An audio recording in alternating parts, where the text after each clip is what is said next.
मेरे सजनों, बेलियो ते बजुर्गो, मैं हाँ लोक दास्तान लखारी शायर नज़ीर सुल्तानी ते तुसीं वेख रहे हो GS स्टूडियो। मेरे सजनों, साडी अज दी दास्तान दा नाम है सच्ची इश्क कहानी।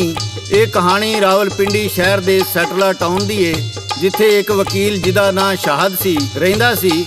ओदी एक छोटी भैन ते माँ बाप 12 कहू दे नेड़े मरी जांदियां होयां कार एक्सीडेंट विच मारे गए। शाहद उन्हां दे मरण ते बड़ा दुखी सी। ਉਹ ਕੱਲਾ ਆਲੀਸ਼ਾਨ ਬੰਗਲੇ ਵਰਗੇ ਘਰ ਵਿੱਚ ਰਹਿੰਦਾ ਸੀ। ਉਹ ਇੱਕ ਹਮਦਰਦ ਤੇ ਇਨਸਾਨੀਅਤ ਨਾਲ ਪਿਆਰ ਕਰਨ ਵਾਲਾ ਚੰਗਾ ਇਨਸਾਨ ਸੀ। ਉਹਨੇ ਇਨਸਾਨਾਂ ਦੀ ਫਲਾਹ ਵਾਸਤੇ ਇੱਕ ਅਦਾਰਾ ਵੀ ਬਣਾਇਆ ਸੀ। ਉਹ ਏਡੇ ਵੱਡੇ ਘਰ ਵਿੱਚ ਗਮ ਦੀਆਂ ਪਰਛਾਈਆਂ ਥੱਲੇ ਉਦਾਸੀਆਂ ਵਿੱਚ ਡੁੱਬਿਆ ਰਹਿੰਦਾ। ਇੱਕ ਦਿਨ ਉਹ ਆਪਣੇ ਇੱਕ ਦੋਸਤ ਡਾਕਟਰ ਨੂੰ ਮਿਲਣ ਵਾਸਤੇ ਜਨਰਲ ਹਸਪਤਾਲ ਗਿਆ। ਡਾਕਟਰ ਕਿਸੇ ਆਪਰੇਸ਼ਨ ਵਿੱਚ ਮਸਰੂਫ ਸੀ। ਉਹਨੇ ਸ਼ਾਹਦ ਨੂੰ ਉਹਦੇ ਕਮਰੇ ਵਿੱਚ ਬੈਠਣ ਦਾ ਕਿਹਾ, ਪਰ ਉਹ ਬਾਹਰ ਹਸਪਤਾਲ ਦੇ ਖੁੱਲੇ ਸੇਨ ਵਿੱਚ ਇੱਕ ਬੈਂਚ ਤੇ ਆ ਕੇ ਬਹਿ ਗਿਆ। ਰਾਤ ਦੇ ਹਨੇਰੇ ਵਿੱਚ ਬਲਬਾਂ ਦਾ ਹਲਕਾ ਹਲਕਾ ਚਾਨਣ ਸੀ। ਅਚਾਨਕ ਸ਼ਾਹਦ ਨੂੰ ਆਪਣੇ ਪਿੱਛੇ ਝਾੜੀਆਂ ਵਿੱਚ ਕੁਝ ਸਰਸਰਾਹਟ ਮਹਿਸੂਸ ਹੋਈ ਤੇ ਉਹ ਉੱਠ ਕੇ ਉਹਨਾਂ ਝਾੜੀਆਂ ਵੱਲ ਗਿਆ। ਉਹਨੇ ਝਾੜੀਆਂ ਹਟਾ ਕੇ ਵੇਖਿਆ ਤੇ ਕੋਈ ਹਲਕੀ ਜਿਹੀ ਚੁੰਨੀ ਲੈ ਕੇ ਜ਼ਮੀਨ ਤੇ ਲੰਮਾ ਪਿਆ ਸੀ। ਸ਼ਾਹਦ ਨੇ ਚਿਹਰੇ ਤੋਂ ਚੁੰਨੀ ਹਟਾਈ ਤੇ ਉਹ ਹੈਰਾਨ ਰਹਿ ਗਿਆ। ਉਹ ਇੱਕ ਨੌਜਵਾਨ ਲੜਕੀ ਸੀ ਜਿਹੜੀ ਬੇਹੋਸ਼ ਪਈ ਸੀ। ਉਹਨੇ ਉਹਦੀ ਨਬਜ਼ ਤੋਂ ਹੱਥ ਲਾ ਕੇ ਵੇਖਿਆ ਤੇ ਉਹਨੂੰ ਬਹੁਤ ਸਖਤ ਬੁਖਾਰ ਸੀ। ਸ਼ਾਹਦ ਤੇਜ਼ੀ ਨਾਲ ਅੰਦਰ ਗਿਆ ਤੇ ਇੱਕ ਸਟ੍ਰੈਚਰ ਤੇ 4 ਮੁਲਾਜ਼ਮ ਲੈ ਕੇ ਆਇਆ। ਉਹਨਾਂ ਨੇ ਲੜਕੀ ਨੂੰ ਚੁੱਕਿਆ ਤੇ ਜਾ ਕੇ ਬੈੱਡ ਤੇ ਪਾ ਦਿੱਤਾ। ਇੰਨੇ ਚਿਰ ਨੂੰ ਡਾਕਟਰ ਸਾਹਿਬ ਵੀ ਆਪਰੇਸ਼ਨ ਤੋਂ ਫਾਰਗ ਹੋ ਚੁੱਕੇ ਸਨ। ਉਹਨੇ ਛੇਤੀ ਨਾਲ ਲੜਕੀ ਦਾ ਇਲਾਜ ਸ਼ੁਰੂ ਕਰ ਦਿੱਤਾ। ਸ਼ਾਹਦ ਜਲਦੀ ਨਾਲ ਜਾ ਕੇ ਮੈਡੀਕਲ ਸਟੋਰ ਤੋਂ ਜ਼ਰੂਰੀ ਦਵਾਈਆਂ ਲੈ ਆਇਆ। ਡਾਕਟਰ ਦੀ 2 ਘੰਟੇ ਦੀ ਕੋਸ਼ਿਸ਼ ਤੋਂ ਬਾਅਦ ਲੜਕੀ ਨੇ ਅੱਖਾਂ ਖੋਲੀਆਂ ਤੇ ਆਪਣੇ ਆਪ ਨੂੰ ਬੈੱਡ ਤੇ ਵੇਖ ਕੇ ਹੈਰਾਨ ਰਹਿ ਗਈ। ਮੈਨੂੰ ਇੱਥੇ ਕੌਣ ਲਿਆਇਆ? ਉਹਨੇ ਬੋਲਣ ਦੀ ਕੋਸ਼ਿਸ਼ ਕੀਤੀ, ਪਰ ਡਾਕਟਰ ਨੇ ਉਹਨੂੰ ਮਨਾ ਕਰ ਦਿੱਤਾ। ਇਸ ਤੋਂ ਅੱਗੇ ਦਾ ਹਾਲ ਤੁਹਾਨੂੰ ਗਾ ਕੇ ਸੁਣਾ ਰਹੇ ਨੇ ਸਾਦਕ ਪੱਟੀ ਬਾਗ ਮੋੜ ਵਾਲੇ। ਰਿਕਾਰਡ ਕਰਦੇ ਨੇ ਲਾਲਾ ਜੀ ਤੇ ਲਿਖਦੇ ਨੇ ਸ਼ਾਇਰ ਨਜ਼ੀਰ ਸੁਲਤਾਨੀ।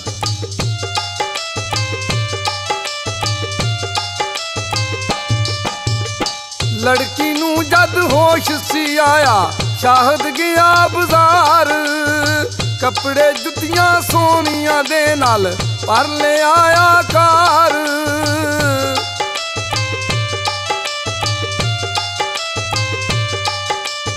शाम दे जिस दम 5 बजे ते होश सी लड़की कर दी। वेख के जुतियां कपड़े ओदी हैरत कम न कर दी।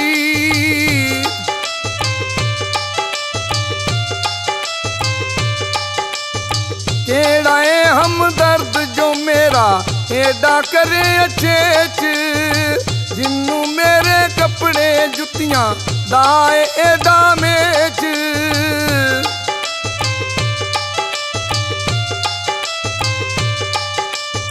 शाहद ने ओनू दसिया तू ते पैसा बिच बहार। मैं ते तेनू चौक ले आया बंदे लैके 4।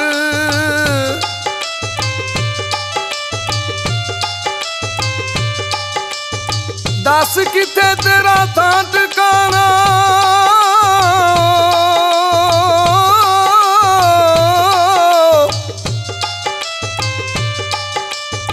दस किथे तेरा थां ठिकाना, केड़े घर तू जाना।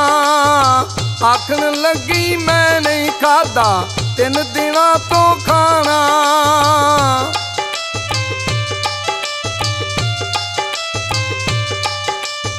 प्यो मेरे ने छड्डिया सानू ओ कराची गया। ओदे पिछों साडा कोई ना वाली वारस रिया।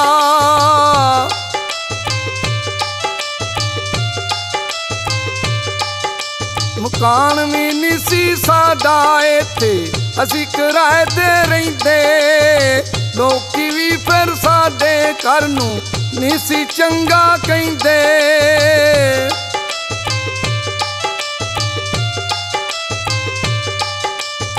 ठेकेदार बनीता होया नजर बुरी सी रखदा।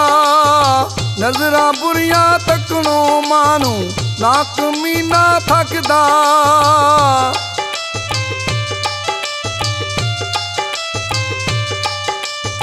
ਅੱਕ ਕੇ ਮਾਂ ਨੇ ਵਿਆਸੀ ਕੀਤਾ ਉਸ ਕੁਮੀਨੇ ਨਾਲ। ਇਹ ਵਿਆਹ ਕੁਝ ਦੇਰ ਸੀ ਚੱਲਿਆ, ਬਸ 1-2 ਸਾਲ।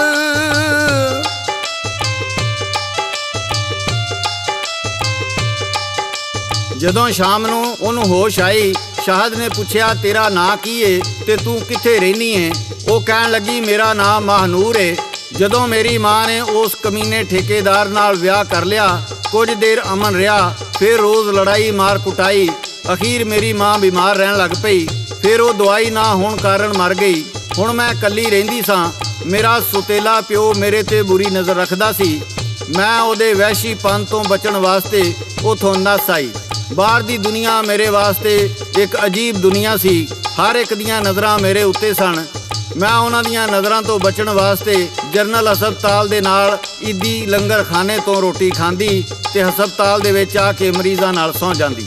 ਮੈਂ ਮਜਬੂਰੀ ਵਿੱਚ 12 ਜਮਾਤਾਂ ਕੀਤੀਆਂ ਸਨ ਤੇ ਹੋਰ ਵੀ ਪੜ੍ਹਨਾ ਚਾਹੁੰਦੀ ਸੀ, ਪਰ ਮੇਰੇ ਹਾਲਾਤ ਨੇ ਮੈਨੂੰ ਇਜਾਜ਼ਤ ਨਾ ਦਿੱਤੀ। ਲੰਗਰਖਾਨਾ ਬੰਦ ਹੋ ਗਿਆ। ਮੈਂ 3 ਦਿਨ ਤੋਂ ਭੁੱਖੀ ਸਾਂ, ਜਿਹਦੀ ਵਜ੍ਹਾ ਤੋਂ ਮੈਨੂੰ ਬੁਖਾਰ ਹੋਇਆ ਤੇ ਮੈਂ ਬੇਹੋਸ਼ ਹੋ ਗਈ। ਸ਼ਾਹਦ ਨੇ ਕਿਹਾ ਤੂੰ ਫਿਕਰ ਨਾ ਕਰ, ਮੇਰਾ ਨਾਂ ਸ਼ਾਹਦ ਏ, ਮੈਂ ਇੱਕ ਵਕੀਲ ਹਾਂ। ਹੁਣ ਤੋਂ ਤੂੰ ਭੁੱਖੀ ਨਹੀਂ ਰਵੇਂਗੀ।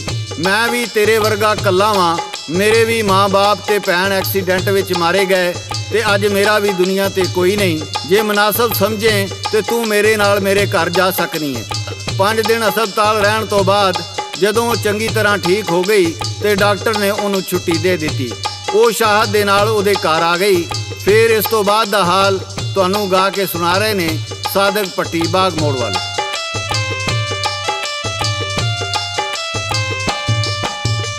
ਘਰ ਆਇਆ ਤੇ ਸ਼ਾਹਦ ਉਹਨੂੰ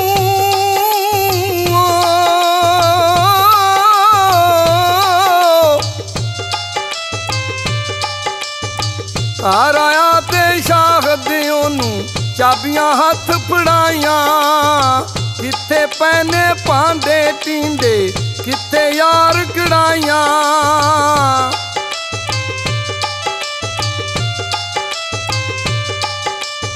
ਹੌਲੀ ਹੌਲੀ ਉਸ ਨੂੰ ਕੁੜੀ ਦਾ ਯਾਰ ਨਿਕਰਦਾ ਜਾਵੇ। ਦਿਨ ਬ ਦਿਨ ਦੀ ਮੋਖੋਂ ਦੇ ਤੇ ਚੜ ਰੂਪ ਜਿਆਵੇ।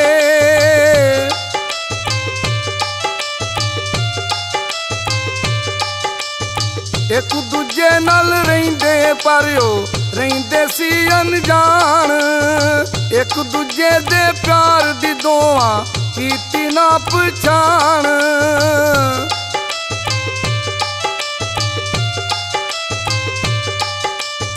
ਸ਼ਾਹਦ ਇੱਕ ਦਿਨ ਲੈ ਕਿਤਾਬਾਂ ਉਸ ਦੇ ਕੋਲ ਜੀ ਆਇਆ। ਕਹਿੰਦਾ ਸੀ ਤੂੰ ਪੜ੍ਹਨਾ ਛੱਡਿਆ, ਕਿਸੇ ਨੇ ਯਾਰ ਪੜ੍ਹਾਇਆ।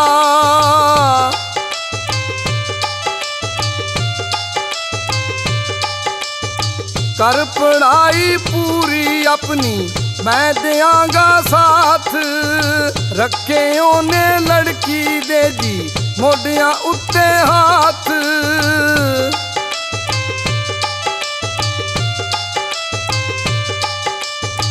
ਇੰਨੀ ਗੱਲ ਨਾਲ ਖੁਸ਼ ਹੋਈ, ਆਸ ਹੋਈ ਜੋ ਪੂਰੀ।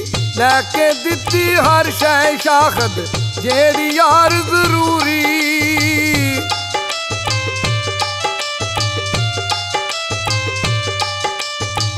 BA ਵਿੱਚੋਂ ਟੌਪ ਸੀ ਕੀਤਾ।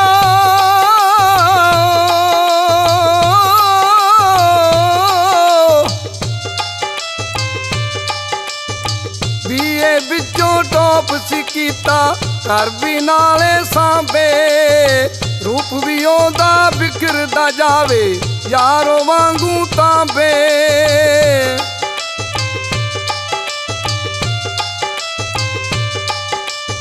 ਲੈ ਕੇ ਦਾਖਲਾ ਕਾਲਜ ਅੰਦਰ ਉਸ ਵਕਾਲਤ ਕੀਤੀ। ਗੱਲ ਸੁਣਾਈ ਸਾਰੀ ਉਹਨੇ ਜੋ ਉਹਦੇ ਨਾਲ ਬੀਤੀ।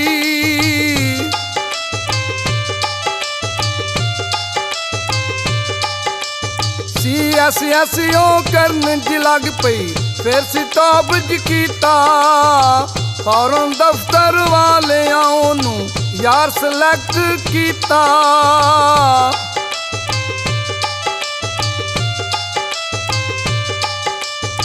ਵੱਡੀ ਅਫਸਰ ਬਣ ਗਈ ਉਹ ਤਾਂ ਨੌਕਰ ਚਾਕਰ ਪਿੱਛੇ ਕਰਦੇ ਕੰਮੋਂ ਕਰਨ ਦੇ ਵੱਲੋਂ ਯਾਰ ਹੱਥ ਨਾ ਖਿੱਚੇ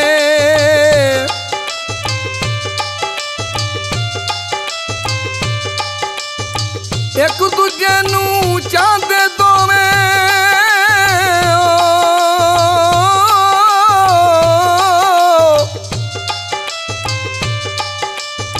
ਇੱਕ ਦੂਜੇ ਨੂੰ ਚਾਹੁੰਦੇ ਦੋਵੇਂ ਕਰਦੇ ਨਾ ਇਜ਼ਹਾਰ ਦੋਵਾਂ ਨੂੰ ਸੀ ਇੱਕ ਦੂਜੇ ਨਾਲ ਹੱਦੋਂ ਵੱਧ ਪਿਆਰ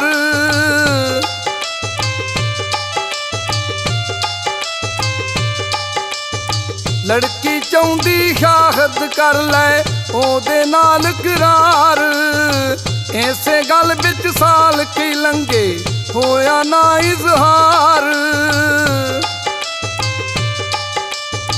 ਇਸੇ ਗੱਲ ਵਿੱਚ ਸਾਲ ਕੀ ਲੰਘੇ ਹੋਇਆ ਨਾ ਇਜ਼ਹਾਰ ਉਹਨਾਂ ਦੋਵਾਂ ਨੇ ਹਜੇ ਇੱਕ ਦੂਜੇ ਨਾਲ ਪਿਆਰ ਦਾ ਇਜ਼ਹਾਰ ਨਹੀਂ ਸੀ ਕੀਤਾ। ਹਰ ਕਿਸੇ ਦੀ ਖਾਹਿਸ਼ ਸੀ ਕਿ ਪਹਿਲ ਕੋਈ ਦੂਜਾ ਕਰੇ। ਇਸੇ ਗੱਲ ਵਿੱਚ 5-6 ਸਾਲ ਲੰਘ ਗਏ। ਹਜੇ ਵੀ ਉਹ ਇੱਕ ਦੂਜੇ ਵਾਸਤੇ ਅਣਜਾਣ ਸਨ। ਫਿਰ ਵੀ ਉਹ ਇੱਕ ਘਰ ਵਿੱਚ ਰਹਿੰਦੇ ਸਨ। ਫਿਰ ਇੱਕ ਦਿਨ ਮਾਂ ਨੂਰ ਨੇ ਦਫ਼ਤਰੋਂ 12 ਵਜੇ ਛੁੱਟੀ ਕੀਤੀ ਤੇ ਸਿੱਧੀ ਮਾਰਕੀਟ ਜਾ ਕੇ ਆਪਣੇ ਵਾਸਤੇ ਲਹਿੰਗੇ ਸਾੜੀਆਂ ਤੇ ਜੁੱਤੀਆਂ ਖਰੀਦੀਆਂ। ਨਾਲੇ ਸ਼ਾਹਦ ਵਾਸਤੇ ਸੂਟ ਪੈਂਟ ਕੋਟ ਤੇ ਜੁੱਤੀਆਂ ਖਰੀਦੀਆਂ। ਅੱਜ ਉਹ ਆਪਣੇ ਪਿਆਰ ਦਾ ਇਜ਼ਹਾਰ ਕਰਨਾ ਚਾਹੁੰਦੀ ਸੀ। ਸ਼ਾਹਦ ਵੀ 4 ਵਜੇ ਘਰ ਆ ਜਾਂਦਾ ਸੀ। ਉਹ ਘਰ ਆਈ ਤੇ 4 ਵਜੇ ਸ਼ਾਹਦ ਨਾ ਆਇਆ। 5 ਵੱਜ ਗਏ, 6 ਵੱਜ ਗਏ, ਸ਼ਾਹਦ ਕਦੀ ਲੇਟ ਨਹੀਂ ਸੀ ਹੋਇਆ। ਮਾਂ ਨੂਰ ਦੀ ਪਰੇਸ਼ਾਨੀ ਵੱਧਦੀ ਜਾ ਰਹੀ ਸੀ। ਰਾਤ ਦੇ 12 ਵਜੇ ਮਾਂ ਨੂਰ ਗੱਡੀ ਕੱਢ ਕੇ ਸ਼ਾਹਦ ਦੀ ਤਲਾਸ਼ ਵਿੱਚ ਨਿਕਲ ਗਈ, ਪਰ ਉਹਨੂੰ ਸ਼ਾਹਦ ਕਿਤੇ ਨਾ ਲੱਭਾ। ਥੱਕ ਹਾਰ ਕੇ ਘਰ ਆ ਗਈ। ਰਾਤ 1 ਵਜੇ ਫੋਨ ਦੀ ਘੰਟੀ ਵੱਜੀ। ਉਹਨੇ ਕਮਲਿਆਂ ਤਰ੍ਹਾਂ ਭੱਜ ਕੇ ਫੋਨ ਨੂੰ ਫੜਿਆ। ਜਦੋਂ ਕਾਲ ਸੁਣੀ ਤੇ ਉਹ ਡਾਕਟਰ ਦੀ ਕਾਲ ਸੀ। ਉਹਨੇ ਦੱਸਿਆ ਸ਼ਾਹਦ ਦਾ ਐਕਸੀਡੈਂਟ ਹੋ ਗਿਆ ਏ। ਉਹ ਆਪਣੀ ਜ਼ਿੰਦਗੀ ਦੇ ਆਖਰੀ ਸਾਹ ਪੂਰੇ ਕਰ ਰਿਹਾ ਏ। ਮਾਂ ਨੂਰ ਤੂੰ ਛੇਤੀ ਆ ਜਾ। ਮਾਂ ਨੂਰ ਨੇ ਛੇਤੀ ਨਾਲ ਗੱਡੀ ਕੱਢੀ ਤੇ ਹਸਪਤਾਲ ਅੱਪੜ ਗਈ। ਸ਼ਾਹਦ ਬੇਹੋਸ਼ ਪਿਆ ਸੀ। ਉਹਦੇ ਸਾਰੇ ਜਿਸਮ ਤੇ ਪੱਟੀਆਂ ਵੱਜੀਆਂ ਸੀ। ਥੋੜੀ ਦੇਰ ਲਈ ਉਹਨੂੰ ਹੋਸ਼ ਆਇਆ ਤੇ ਕਹਿਣ ਲੱਗਾ, ਮਾਂ ਨੂਰ ਮੇਰੇ ਕੋਲ ਬਹੁਤ ਥੋੜਾ ਟਾਈਮ ਏ। ਮੈਂ ਜਿਹੜੀ ਗੱਲ ਕਿੰਨਿਆਂ ਸਾਲਾਂ ਤੋਂ ਤੇਰੇ ਨਾਲ ਕਰਨਾ ਚਾਹੁੰਦਾ ਸਾਂ ਅੱਜ ਮਰਨ ਲੱਗਿਆਂ ਕਰਨ ਲੱਗਾ ਵਾਂ। ਮੈਂ ਤੈਨੂੰ ਪਿਆਰ ਕਰਨਾ ਵਾਂ। ਮਾਂ ਨੂਰ ਰੋਂਦੀ ਹੋਈ ਕਹਿਣ ਲੱਗੀ, ਸ਼ਾਹਦ ਮੈਂ ਵੀ ਤੇਰੇ ਨਾਲ ਬਹੁਤ ਪਿਆਰ ਕਰਨੀ ਆ। ਅੱਜ ਮੈਂ ਆਪਣੇ ਪਿਆਰ ਦਾ ਇਜ਼ਹਾਰ ਕਰਨਾ ਚਾਹੁੰਦੀ ਸੀ। ਅਸੀਂ ਦੋਵੇਂ ਸ਼ਾਦੀ ਕਰਾਂਗੇ। ਇਨਸ਼ਾਅੱਲਾ ਤੂੰ ਠੀਕ ਹੋ ਜਾਏਗਾ। ਉਹ ਸ਼ਾਹਦ ਦਾ ਹੱਥ ਫੜ ਕੇ ਬਾਰ-ਬਾਰ ਚੁੰਮ ਰਹੀ ਸੀ। ਜਿਹੜਾ ਉਹ ਸ਼ਾਹਦ ਦਾ ਹੱਥ ਫੜ ਕੇ ਚੁੰਮ ਰਹੀ ਸੀ ਉਹਦੇ ਹੱਥ ਵਿੱਚੋਂ ਛੁੱਟ ਗਿਆ ਤੇ ਸ਼ਾਹਦ ਦੀ ਰੂਹ ਪ੍ਰਵਾਸ ਕਰ ਗਈ। ਮਾਂ ਨੂਰ ਅੱਜ ਵੀ 80 ਸਾਲ ਦੀ ਉਮਰ ਵਿੱਚ ਮਾਰਗਲਾ ਦੀਆਂ ਪਹਾੜੀਆਂ ਦੇ ਦਰਮਿਆਨ ਆਪਣੇ ਘਰ ਵਿੱਚ ਜ਼ਿੰਦਗੀ ਦੇ ਬਾਕੀ ਦਿਨ ਪੂਰੇ ਕਰ ਰਹੀ ਏ।